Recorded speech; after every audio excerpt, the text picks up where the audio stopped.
Terima kasih klik mawar putih, jangan lupa like, komen, dan subscribe. Menegur itu betul tetapi cara penyampaian tidak kena. Juri menilai peserta, penonton pula menilai juri. Baru-baru ini penyanyi Sis Aiman menjadi bualan ramai apabila penyanyi dangdut Masidayu selaku juri rencana Family Duo memberikan kritikan pedas justru selepas Sis Aiman bersama Naim Daniel menghabiskan persembahan. Persembahan mereka mendapat kritikan daripada juri kerana menganggap lagu itu tidak sesuai dengan mereka berdua. Ramai yang meluahkan rasa kurang senang dengan kritikan yang diberi oleh Mas Hidayu sehingga menyebabkan Sis Aiman terganggu. Bukan itu saja, ramai yang kesian melihat nasib Sis yang ditengking dan dimarah di hadapan penonton. Menerusi perkongsian peguam terkenal Puan Nurzabita menerusi akaun Facebooknya sempat meluahkan pandangannya. Baru terbaca pasal isu Mas Hidayu marahi peserta.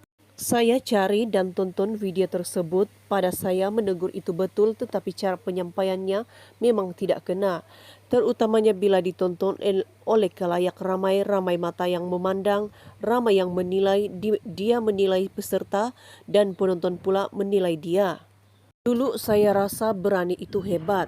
Tempo hari waktu perjalanan saya dengan Wafa di mahkamah, Melaka peguam muda ini di firma kami banyak bersembang. Sedangkala saya suka berkongsi pengalaman saya yang baru setahun jagung ini, tidak banyak berbanding mereka yang sudah lama merasai rencana hidup, tetapi setiap pengalaman itu saya belajar dengan merasa kesian dan akibatnya. Mana-mana yang saya silap sewaktu pengalaman ini, saya selalu berpesan-pesan dan berkongsi dan supaya jangan diulang kesalahan yang sama. Dulu waktu saya 20-an saya rasakan bersikap bengis, gerang, dan lantang bersuara itu hebat. Saya memandang tinggi juga orang yang berani seperti ini, tetapi bila mula memasuki alam usia 30-an, saya sedar tanggapan saya salah. Sangkakan saya langsung tidak tepat. Sebenarnya perlu banyak berfikir sebelum bertindak. Benar kalau dulu saya rasakan berani itu hebat, kalau konfrontasi itu juara, memang saya tidak selalu gunakan kaedah ini, tetapi sebenarnya lebih baik lagi jika saya elakkan. Melangkau usia 30-an, rata-rata kita mula lebih matang dan mahu tenang, tetapi bukan semua begini. Masih ramai juga ingin tunjuk hebat dan dialah yang paling hero dan lantang bersuara. Saya mula berfikir apa tujuannya kita menegur atau apa tujuannya sesuatu perbincangan. Tujuannya untuk mencapai sesuatu, ada hasil, ada result. Kalau waktu berbincang untuk capai kita sepakat hendak tunjuk siapa yang paling hebat. Adakah Anda hasilnya?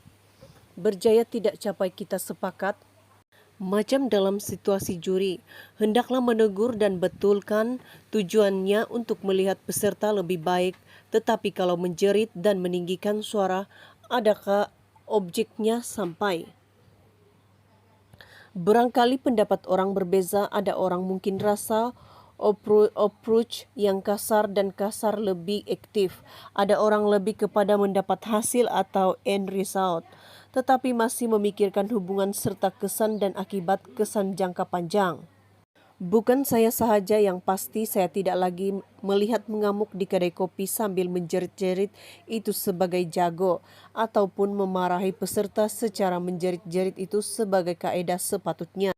Saya juga tidak setuju kalau ada jenis majikan yang kaki melenting, marah atau memalukan pekerja, dicapkannya file pekerja atau dimaki hamun tanpa memberitahu di mana silap dan tips untuk menambahbaikan hasil kerja. Sudahnya dalam pada kita hendak nampak lebih pandai dan lebih tahu, dengan cara marah-marah begitu, akibatnya kesannya pada kita semua.